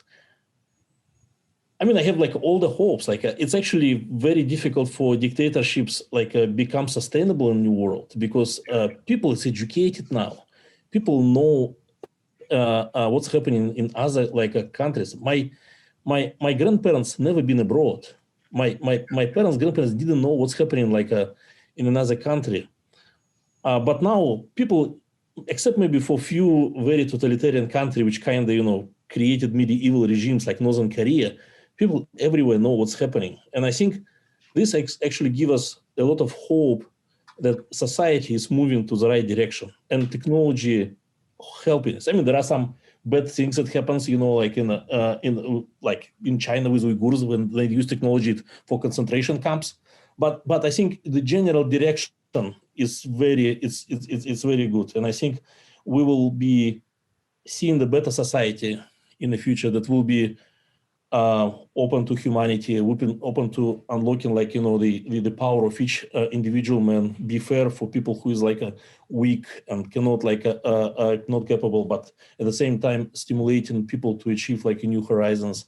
So it's difficult to see when you just live the short life, maybe in US, in the 5-10 years, everything changed up and down. But when you see this a greater perspective, and I basically saw two systems, the Soviet system, and I can see it's very different. So I think we're moving as humanity to the right direction, and we'll find a way to build the better society, the open society. As you said, the technology has made people around the world know what's possible. The breakthroughs in the I went to the Soviet Union when I was 23 years old. I was invited, and it was still the Soviet Union. And I got to experience what it was like there. I traveled from Moscow to Siberia, to where you were, and back. Got to meet the people, got to experience it. But it turned me into a capitalist. I wasn't even interested. I didn't know what capitalist was. All I knew was everybody's supposed to be equal. It sounded so good to me. Everybody talks about socialism or communism, and there's the description of it, and then there's the reality of it, right? And so you start to see that it wasn't equal, and even slightly. I watched people in Moscow standing around 3 blocks so they could get half a loaf of bread and a little bit of milk all day long. And we were on a train with all these other Soviets. They were having caviar and having this incredible quality of life. It just doesn't work that way. But the fact that people could see a better life is what brought down that wall. It's what created that drive and so forth. And obviously leaders like Mikhail Gorbachev who were willing to consider things in a new way. But you're right, the world is flattened. And now, a tribesman in Kenya can now, with that little cell phone, provide education from MIT, from Harvard. He can do business around the world. He can transfer finances. I mean, he can do anything he wants. I remember when I worked with President Clinton, and I remember there was a day when he and I were talking, and he said, we want to keep these conversations private. I said, I agree. I said, why don't we consider using email? And he goes, I've heard about that. I said, yeah, there's this thing called AOL. You should get an email account. And our first communications by email, I found out that the world knew I'd worked with him because I showing my wife at the time, I said, yeah, you can search things on here. I typed my name in and boom, for that day, the Washington Post came up and talking about my working with the president. It's that's how much the world has changed. A person in Kenya with a little cell phone has more technology, more access to research, more economic, more everything than the President of the United States did a couple decades ago. It's pretty wild. That certainly should give us hope because the process is accelerating. Now, of course, Bill and Mikhail, I think we'd all agree that technology isn't one-sided. A lot of people, technology could destroy us. Well, electricity can light up a city or you can kill somebody. So it is still the way it's used, but good seems to have overcome evil for the most part throughout human history. And my optimism is that trend probably won't change. Jason, what gives you hope? I tend to ask myself 2 questions. I ask myself, who's driving and where are we going? There's so much reason for fear, right? That was your kind of opening, and it's but is there? Yeah. I think about the future of energy, and I think who's driving, and Bill's driving, and where are we going? and then I think about myself as an entrepreneur. I think every entrepreneur has an element of right, and where am I driving to? What's my destination? And I try to think about the things that are within my control. It's give me the strength to accept the things that cannot change. And right, where am I driving? What's within my power? And to get caught up on is climate change a real question? And is it a real threat to humanity? Absolutely. But just to focus on the question, we're not going anywhere, right? All we're doing is we're bumper to bumper traffic, screaming about how terrible it is. But little do we know that we're headed to the promised land, right? That's sort of what I think about is where are we going and who's driving? And then I ask myself, am I driving and where am I going? And if I'm not driving, then I know that I'm looking at the question or I'm looking at the situation wrong. And I look at what can I do right now to get to the destination that I want to get to. And you just hit on what I found the most successful people, regardless of entrepreneurs, And I always tell people there's 3 questions that we're always asking, 3 decisions. And one is, what are you going to focus on, right? Whatever you focus on is what you're going to feel, true or not. If you think of the worst possible scenario, you're experiencing it now. It's why that old phrase, coward dies 1,000 deaths, courageous person once, so it's a real problem, you handle it. Because what's wrong is always available, but so is what's right. And so hearing you, the second question that people see is when they're asking what am I going to focus on, do you focus on what you can control or what you can't control? And you already said what you focus on. I focus on what you can control. Focus on what you can't control. You keep focusing on what you don't have instead of what you do have. You keep focusing on the past. You get those 3 patterns, you're going to be pissed off, frustrated, depressed. But successful people focus on what they can control. They focus on what they do have and how to use it to add more value. And they tend to focus on the present and the future as opposed to the past you can't change. Beautiful, Jason. Taken, round it off with you. What gives you hope? I know you have more than hope, optimism, excitement about the present and future. When things look poorly, what do you focus on? What gives you hope? Well, first I'll say I have absolute certainty that the future is going to be better than it is today. And we have tons of evidence of this. And what it comes down to for me is actually what Prime Movers Lab is about. It's about science and service. More abstractly, it's about matter and spirit. And if we look at both of these realms, we are having tremendous progress. Civilization from a material level is defined by an infrastructure of energy, transportation, and communications. If you look at any time there's been a step change in any of these things, the Industrial Revolution, the printing press, the average human being's life has gone upwards in life expectancy, but more importantly, in quality of life during that life expectancy. And it's just without a doubt, you ask anyone, all of the right technologies are being put in place right now to make it so that the average human being can live on more food, more energy, more joy, more whatever it is that they want than at any other point in human history without having to do much. And we're going to be in that place of radical abundance within the next 30 or 40 years, just from the resources that we're producing. But the second question is there the willingness to solve all of those problems? This is we were just seeing Sadhguru talk, thanks to you.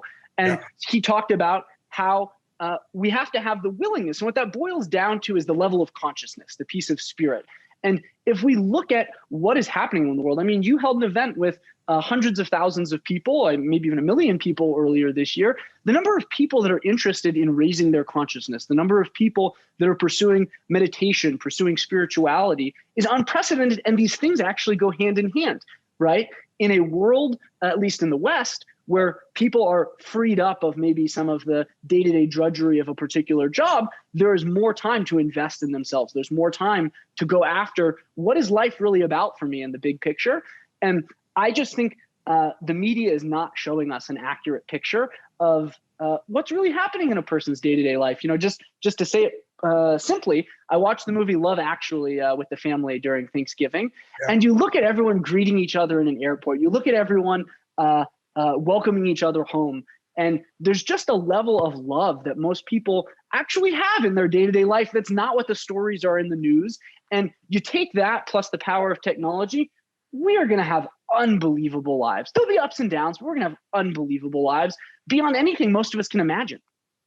In fact, the truth is most of us already have unbelievable lives. It's one of the things that I noticed when there was the people that were protesting years ago, and they're saying, the 1% are dominating the planet, and I have a terrible life. And I was looking at the people that was in Wall Street, they had the encampment. I actually drove over there, and I hung out and chatted with a few people. And they were holding brand new computers, iPhones that cost more than the average person. And 2/3 of the planet couldn't live on what they spent on one phone. They're drinking a coffee from Starbucks that costs more than most people live on per day. And they're going, those terrible 1%ers. And if you actually look at it, if you live in the United States and you're in poverty, and I hate anybody in poverty. That's why I work to feed so many people, just one approach to doing things. But if you live in poverty in the United States, you're in the top 10% of earners in the world. Right? Those people that are complaining about 1% are the 1%. They just don't realize what they compare to. So I think sometimes we don't make the progress because we buy the stories that have been told to us, that have been sold to us to get us aggravated.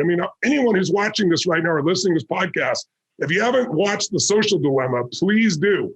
And it's on Netflix, I believe, or you can pick up a book by, I think his name is Lanier, the guy that wrote How to Get Rid of Your Social Media Accounts, or at least use them more intelligently.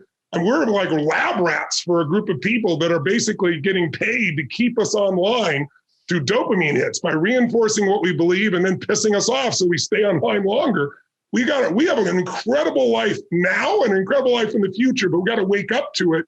Otherwise, you can have this incredible life and you can live in misery. I mean, suffering, we have the greatest economic environment in history, even with the challenges we're facing right now. And yet most people at the peak before COVID, before any of these issues, during the peak economic times, we have the lowest levels of happiness measured in 40 years in this country.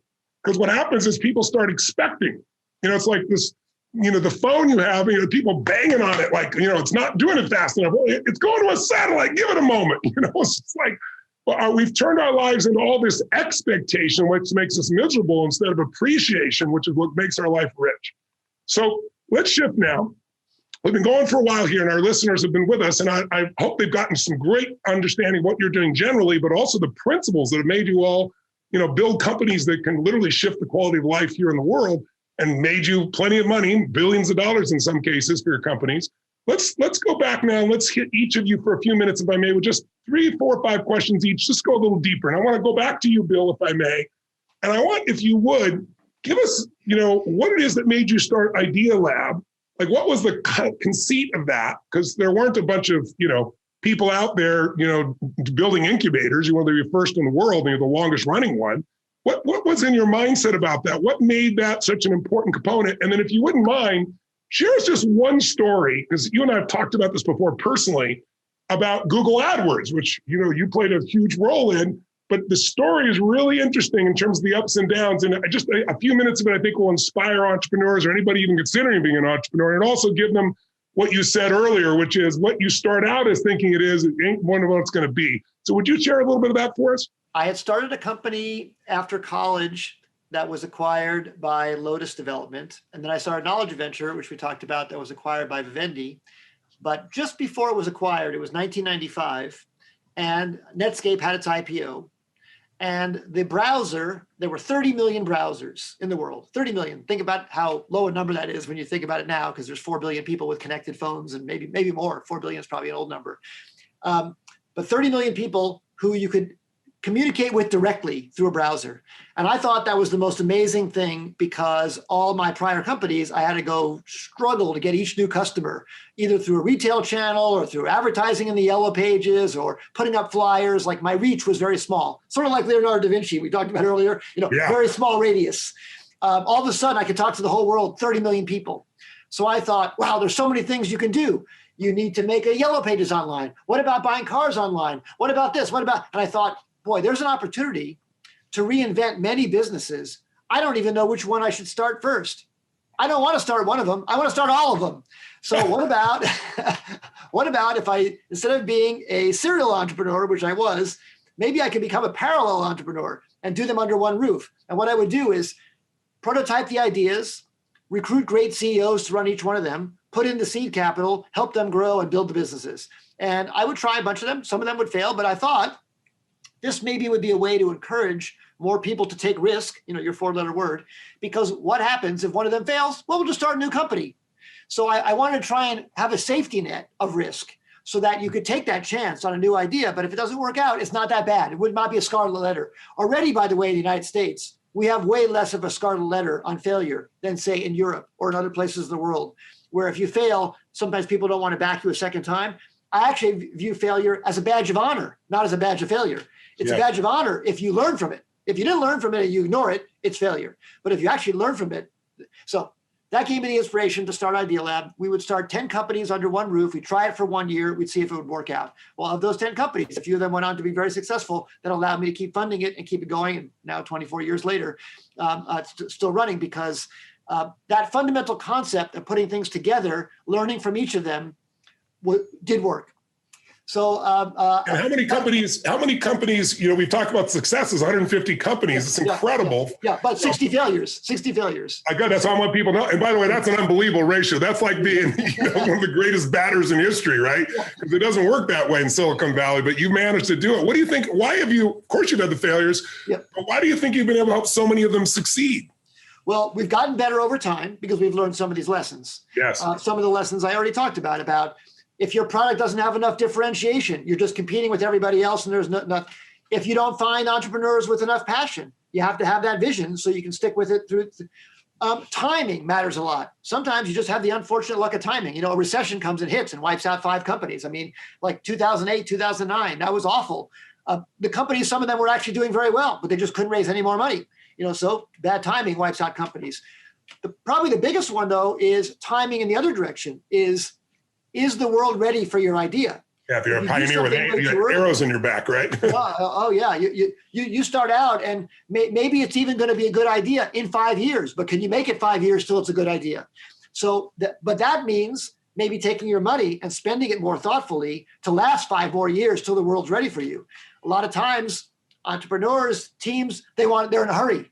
I need to build my brand. I need to hurry up. I need to spend on marketing. Well, wait a minute. Why are you spending on marketing if the world can't even buy what you're making yet? That money's going to be wasted. But convincing people to not build, everybody, you hire a person, VP of marketing, what do they want to do? They want to do marketing. So really having a balance between when the world is ready for what you're making and what you're making is very, very critical. So a lot of the genesis of Idea Lab was just to scratch my own itch of wanting to do so many things.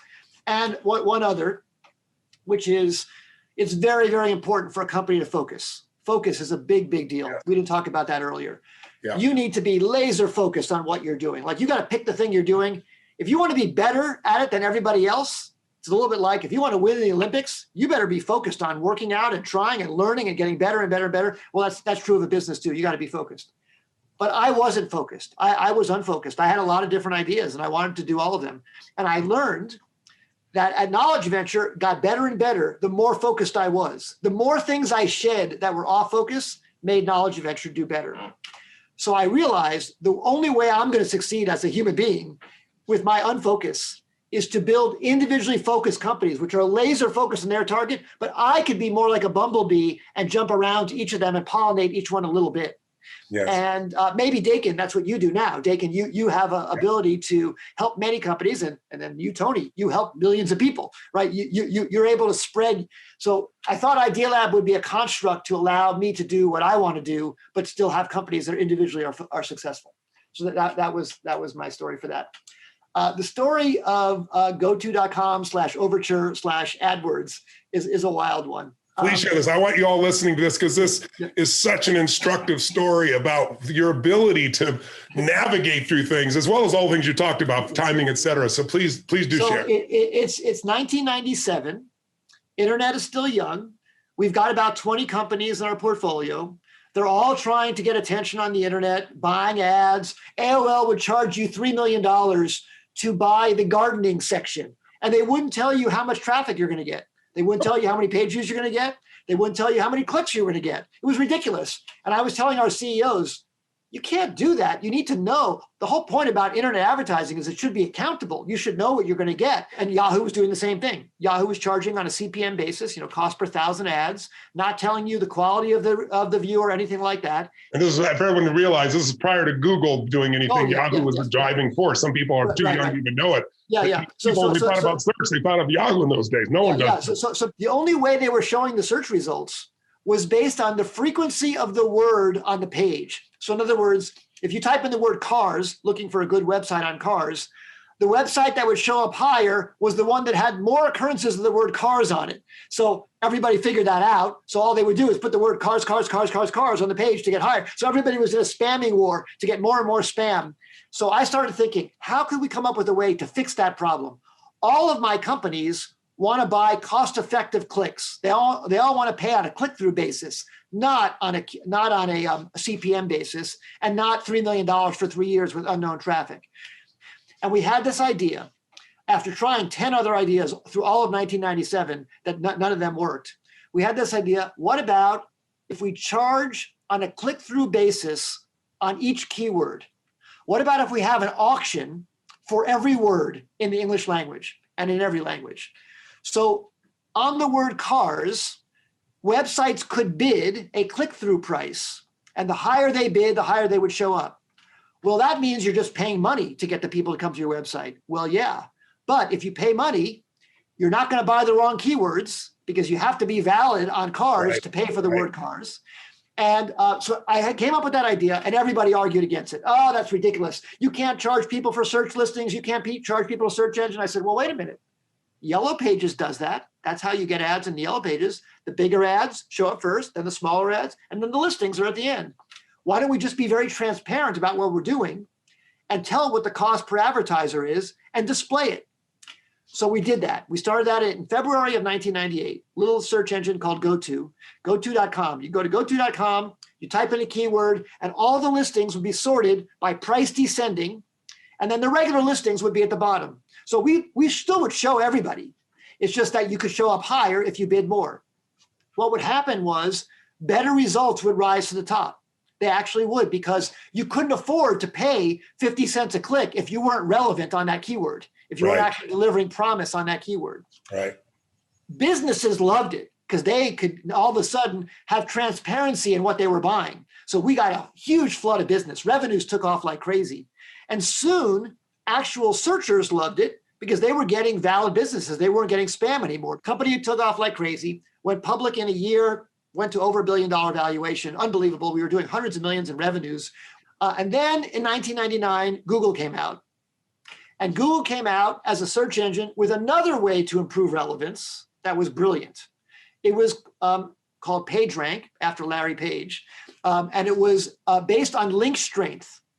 Their Stanford thesis was about, what about if we use the number of links into a website as a measure of the relevance of that website? And that was genius. And that was really good for non-commercial terms. So Google started taking off like crazy for non-commerce related searches. And we were taking off like crazy for commerce related searches. And I said, oh my God, we got to partner with them. And they came to us and said, we got to partner with you. You know how to make money. We have no revenues. We got to combine forces. We had numerous chances to combine with Google, and all of our chances didn't come to pass. Either what got in the way? Yeah, both ways. Well, one time, our board of directors turned it down because they said, how can we acquire a company with no revenues like that? We're a public company. We got to justify this to shareholders. So it was just unbelievable what a great merger it would have been. But eventually, Google did go ahead and use our method of bidded listings, and they infringed on our patents, actually. We took them to court and said, you're infringing on these patents. And they said, well, we'll buy these out. They settled and bought them out for hundreds of millions of dollars, which turned out to be one of the biggest patent settlements of the time, but way too little compared to how valuable they were. But still, it was very, very valuable to us. And then Yahoo ended up seeing how valuable we were and acquired our company. So Yahoo ended up acquiring our company so that they would have a way to compete against Google. We were very, very proud to have played a place in the monetization of search. So Google invented probably the best search ever, but we invented maybe the best monetization of search. And together, which has made Google one of the most successful companies in the history of the world. It started with the idea that you put it together, Bill Gross, you and your team. It's pretty amazing. What did you learn from that lesson, though? Because there were so many ups and downs. What did you pull from that? One definitely was we thought we had something really, really big, and I feel we should have held out to grow it bigger. And other of our investors were so happy to get a multi-billion-dollar exit that we sold to Yahoo. And I wish we had stayed longer in it, because I think we realized it. I actually said, guys, I think this is a $100 billion opportunity. And people laughed at me, Bill, $100 billion. Actually, that was too little. It was bigger than $100 billion. But I was just picking the highest number I could think of as to how out there could I be. And they thought I was nuts. But I was nuts too low, not too high. That's near $1 trillion now. That's insane. What else did you learn from that you want other entrepreneurs to hear? Well, the other thing I would say, when we first started out with the initial idea, people poo-pooed it. People said that is a really, really terrible idea to put money in search engine listings. But we really knew this is important. This is the way it should work. This is. So the lesson I would take away from that, which I didn't know at the time, but I say in hindsight, is if you really believe something is true, and people are poo-pooing it, don't listen to them. We didn't. We stayed with it. Like if I had listened to people telling me, stop that, we would have seen the bad review in the Wall Street Journal the day we came out, and we would have given up, and we didn't. When you see something that you know is right, sort of contrarian, like I was talking about earlier, stick with it. Fight through to make it be. Till now, look at you, and everybody knows that in hindsight, it's obvious. But it wouldn't have happened if we didn't push it through. Like we had in the sort of the 3 stages of truth. First, everybody ignores it. Then they ridicule it because they actually got threatened by it. And then finally, they accept it as being self-evident. I feel that if you push through and take an idea that is ridiculed and make it self-evident, you have actually changed the world. Like that is actually changing the world because you made something happen that wouldn't have happened otherwise. So as an entrepreneur, when you feel that and in your heart, you're fighting for something that actually is important, keep the fight up, keep going, because that means you're actually going to make a difference. Well, for all those that are still with us, I hope that what you got from this, my goal in doing this was to maybe create a moment of excitement in you where you think about the future in a different way, where you don't just listen to the news, which every day is droning on, and it has an agenda. Its agenda is not a harsh one. It's just an agenda that there's an economics to that news, unfortunately. And so good ideas rarely interrupt you. They have to be pursued. You have to look for them. So our goal here is to put you in front of those tools that can give you a greater sense of what's happening in the world, both so you can be a first mover yourself and perhaps make use of those things that are valuable for you. Secondly, we all need to become investors. You can use an Apple phone or you can own part of Apple. I mean, the reason so many people suffer financially is not because the opportunity isn't there, and it's not because they don't earn enough money. It's because they're consumers, they're not owners. And if there's anything I hope this will get you to do is to think about the future in a new way that excites you, that gets you through the temporary ups and downs of issues like COVID or racism. They're all real issues, but there's nothing humanity has created that humanity can't solve, as we've already said. But also, if you want to participate in helping those people that are working on the cutting edge of increasing the quality of life for all people, you can become an owner with them and you can prosper as they prosper in helping millions, tens of millions, hundreds of millions, or perhaps billions of people. So hope this has been inspiring for you. And if you're an entrepreneur, I hope you've listened to some of the great lessons that these entrepreneurs have given us by taking a couple hours of their time to just share from the heart what they've learned. So I want to thank you, Bill Gross, the most successful entrepreneur in growing companies from nothing to over $1 billion. He's already got 7. No one's done that. If you're listening, it looks like he's got his 8th and 9th and maybe 10th one on the way. Mikhail, for what you're doing to open up space. Jason, for what you're doing to help us and make Brooklyn a farming environment, but any place be a farming environment with both, as you said, not only cheaper costs and better nutrients, but delicious. And Dakin, for your incredible pioneering efforts to pull together such great entrepreneurs. It's been a pleasure to spend time with all of you again. I love you. I respect you. And for all of you at home, thank you for joining us again for the Tony Robbins podcast. Till we see you soon. Live strong, live with passion, and God bless. The Tony Robbins podcast is directed by Tony Robbins and produced by the Tony Robbins team. Copyright Robbins Research International.